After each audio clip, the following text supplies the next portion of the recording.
আসসালামু আলাইকুম। সংবাদে আপনাদের সবাইকে স্বাগতম জানাচ্ছি আমি নুসরাত। শুরুতেই সংবাদ শিরোনাম। বাংলাদেশের সর্বশেষ গুরুত্বপূর্ণ আপডেট সংবাদে আপনাকে স্বাগত। শুরুতেই সংবাদ শিরোনাম, পরে বিস্তারিত। প্রথমেই জানাবো আমাদের হাতে থাকা সর্বশেষ গুরুত্বপূর্ণ সবথেকে তাজা আপডেট সংবাদ। চরমোনাই ছাড়াই জামাত জোটের সংবাদ সম্মেলন শুরু। চরমোনাই পীরের দল ইসলামী আন্দোলন বাংলাদেশকে ছাড়াই জামাতের নেতৃত্বাধীন নির্বাচনী জোটের সংবাদ সম্মেলন শুরু হয়েছে। আজ নির্ধারিত সময়ের প্রায় ৩৫ মিনিট পর রাত ৮টা ৩৫ রাজধানী ডিপ্লোমা ইঞ্জিনিয়ার্স ইনস্টিটিউটে এই সংবাদ সম্মেলন শুরু হয়। ১১ দলীয় জোটের বাকি ১০ দলের প্রতিনিধিরা উপস্থিত হয়েছে। শুধুমাত্র ১০০ আসনের দাবিদার চরমোনাই পীর এখনও সেখানে উপস্থিত হয়নি। তাকে ছাড়াই ১০ দলের সমন্বয়ে সারা দেশে এবার আসন সমঝোতা এবং কোন আসনে কাকে প্রার্থী দেওয়া হবে সে বিষয়ে ঘোষণা দেওয়া হবে। এরপর জানাবো অনির্দিষ্টকালের জন্য স্থগিত হয়ে যাচ্ছে বিপিএল। বিসিবির পরিচালক এম নাজমুল ইসলাম কটূক্তি করার প্রতিবাদে বিপিএল বয়কট করেছে ক্রিকেটাররা। এবার টুর্নামেন্ট বাতিল হয়ে যাচ্ছে অনির্দিষ্টকালের জন্য। এদিকে অব্যাহতি পেলেন নাজমুল। অর্থ কমিটির দায়িত্বে বুলবুল। আগে থেকেই শোনা যাচ্ছিল বিসিবির পরিচালকের দায়িত্ব থেকে অব্যাহতি পেতে যাচ্ছেন এম নাজমুল ইসলাম। শেষ পর্যন্ত হয়েছেও তাই। এক আনুষ্ঠানিক বিবৃতিতে তাকে দায়িত্ব থেকে অব্যাহতি দিয়েছে বিসিবি। বোর্ডের সাথে তাকে দায়িত্ব থেকে অব্যাহতি দেয়া হয়েছে বলে জানানো হয়েছে। জানাবো ভুয়া কাজী সেজে ধর্ষণ ও বিয়ে প্রতারণার অভিযোগে রব্বানী গ্রেপ্তার। জয়পুরহাটে এক ব্যক্তি ভুয়া কাজী পরিচয় কাবিননামা তৈরি করে পরিকল্পিতভাবে বিয়ে আর সেই বিয়ের আড়ালেই প্রতারণা ও ধর্ষণের অভিযোগে গোলাম রব্বানী ৩৫কে গ্রেপ্তার করেছে র‍্যাব। এবং সর্বশেষ জানাবো ইরানে হামলার খায়েশ নেই আমার, বললেন ট্রাম্প। ইরানে হামলার খায়েশ নেই বলে জানিয়েছেন মার্কিন প্রেসিডেন্ট ডোনাল্ড ট্রাম্প। তিনি বলেছেন, এই মুহূর্তে আমরা যুদ্ধ চাই না। পাকিস্তানে নিযুক্ত ইরানের রাষ্ট্রদূত রেজা আমিরি মোগাদ্দামের বরাতে ডনের এক প্রতিবেদনে তথ্য জানা গেছে। রাষ্ট্রদূত মোগাদ্দম জানান, পাকিস্তান সময় রাত আনুমানিক ১টার দিকে তিনি এ সংক্রান্ত তথ্য পান। ওই বার্তায় বলা হয়েছে ট্রাম্প যুদ্ধ চায় না এবং ইরানকে যুক্তরাষ্ট্রের আঞ্চলিক স্বার্থে কোনো ধরনের হামলা না চালানোরও অনুরোধ জানানো হয়েছে। প্রিয় দর্শক, এতক্ষণ শুনছিলেন সংবাদ শিরোনাম, এবারে বিস্তারিত। তবে তার আগে বন্ধুরা অনুরোধ থাকবে এই সংবাদটিতে একটি লাইক দিন। এই চ্যানেলে আপনি নতুন হয়ে থাকলে আমাদের সংবাদটি দেখতে দেখতে চ্যানেলটি সাবস্ক্রাইব করে রাখুন। কমেন্ট করে বন্ধুরা আপনার মূল্যবান মতামত জানিয়ে দিন। আর বন্ধুরা, আসন সমঝোতার ভিত্তিতে মামুনুল হকের দল পেয়েছে ২০টি আসন। এছাড়াও এবি পার্টি পেয়েছে ৩টি আসন। এতক্ষণ শুনছিলেন সংবাদ শিরোনাম, এবারে বিস্তারিত। তবে তার আগে বন্ধুরা অনুরোধ থাকবে এই সংবাদটিতে একটি লাইক দিন। এই চ্যানেলে আপনি নতুন হয়ে থাকলে আমাদের সংবাদটি দেখতে দেখতে চ্যানেলটি সাবস্ক্রাইব করে রাখুন। কমেন্ট করে বন্ধুরা আপনার মূল্যবান মতামত জানিয়ে দিন। গাজা যুদ্ধে আপনি যদি নিরীহ ফিলিস্তিনিদের ভালোবেসে থাকেন, কমেন্টে ইয়েস লিখে পুরো বিশ্বকে জানিয়ে দিন। এবারে বিস্তারিত। চরমোনাই পীর ছাড়াই জামাতের জোটে সংবাদ সম্মেলন শুরু হয়েছে।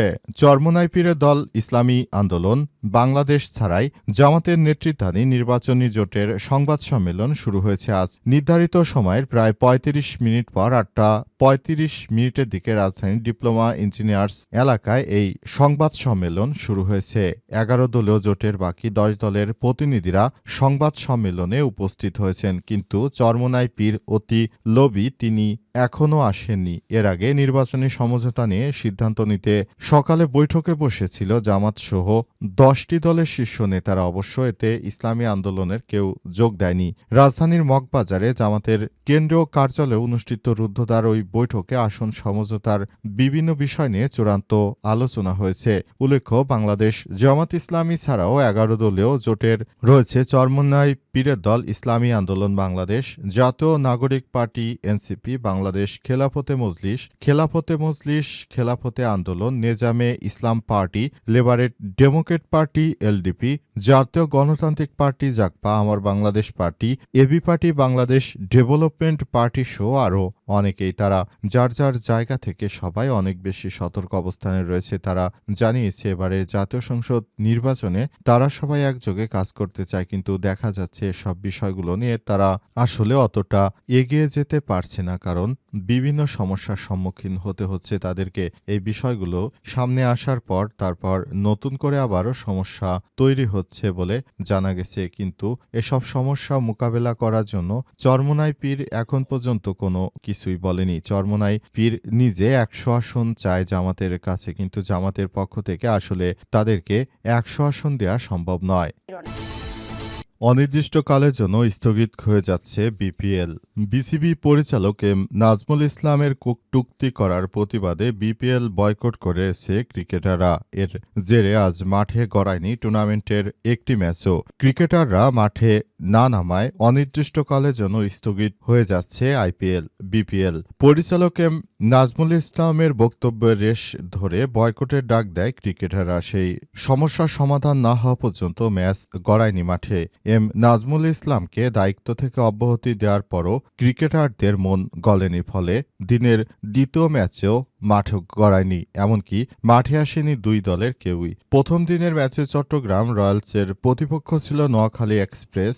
দ্বিতীয় ম্যাচে সিলেট হাইটান্স বনাম রাজশাহী ওয়ারিয়ার্সের মাঠে নামার কথা ছিল। তবে কবের দাবি মেনে বিসিবি পরিচালক এম নাজমুল ইসলাম পদত্যাগ না করায় খেলা মাঠে গড়ায়নি। এদিকে আগে থেকে শোনা যাচ্ছিল বিসিবির পরিচালকের দায়িত্ব থেকে অব্যাহতি পেতে যাচ্ছে এম নাজমুল ইসলাম। শেষ পর্যন্ত হয়েছেও তাই। এক অনুষ্ঠানে বিবৃতিতে তাকে দায়িত্ব থেকে অব্যাহতি দিয়েছে বিসিবি। বোর্ডের স্বার্থে তাকে দায়িত্ব থেকে অব্যাহতি দেওয়া হয়েছে বলে জানানো হয়েছে।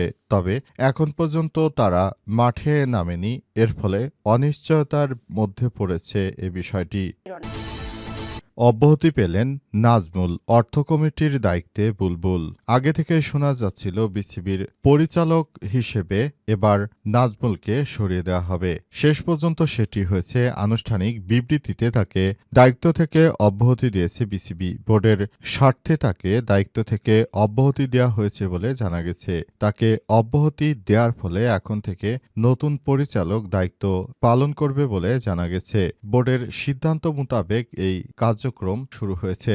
বলা হয়েছে তার বিরুদ্ধে আজ বিপিএলে না খেলে খেলোয়াড়রা তার বিরুদ্ধে আন্দোলন করছিল। অবশেষে তাকে সরিয়ে দেওয়ার সিদ্ধান্ত নেয় বিসিবি। বিসিবির সিদ্ধান্ত মোতাবেক তাকে সরিয়ে ফেলা হয়েছে, কিন্তু এরপরও খেলোয়াড়রা দিনের দ্বিতীয় বেলায় তারা মাঠে নামেনি, তারা খেলতে যায়নি। অবস্থায় নতুন করে আবার সমস্যা সৃষ্টি হয়েছে। নতুন করে সব বিষয়গুলো সামনে আসার মধ্য দিয়ে নতুন করে আবার নানা ধরনের সমস্যার সৃষ্টি হয়েছে। এই সমস্যাগুলো মোকাবেলা করার জন্য সরকার চেষ্টা করে যাচ্ছে। তবে শেষ পর্যন্ত আদতে বিপিএল হবে কি হবে না সেটি নিয়ে অনিশ্চয়তা দেখা দিয়েছে। বিপিএল এর বিষয়টি নিয়ে কেউই মূলত সঠিকভাবে কোনো কিছুই বলতে পারছে না। সঠিকভাবে না বলার কারণে আসলে সবকিছু সেভাবে ঠিকমতো করা হচ্ছে না এবং সেভাবে ঠিকমতো করা যায়নি।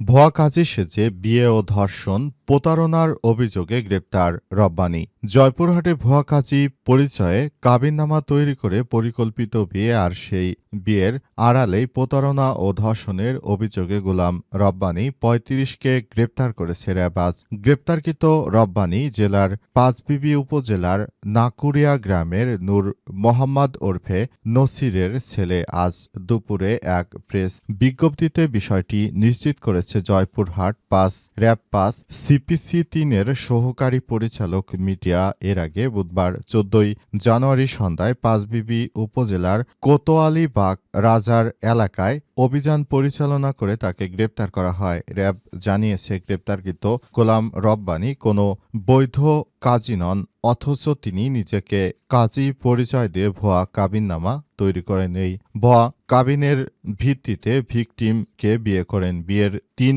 মাসের মাথায় হঠাৎ করে ভিকটিমকে ছেড়ে চলে যায় এবং সব ধরনের যোগাযোগ বন্ধ করে দেওয়া হয়েছে। পরবর্তী ভিকটিম জানতে পারেন পুরো বিয়েটি ছিল প্রতারণামূলক। এমনকি গ্রেপ্তারকৃত গোলাম রব্বানী নিজেই স্বীকার করেন মামলার অন্যান্য আসামিদের প্ররোচনায় তিনি ভুয়া কাজী সেজে কাবিননামা সম্পাদন করেছিলেন।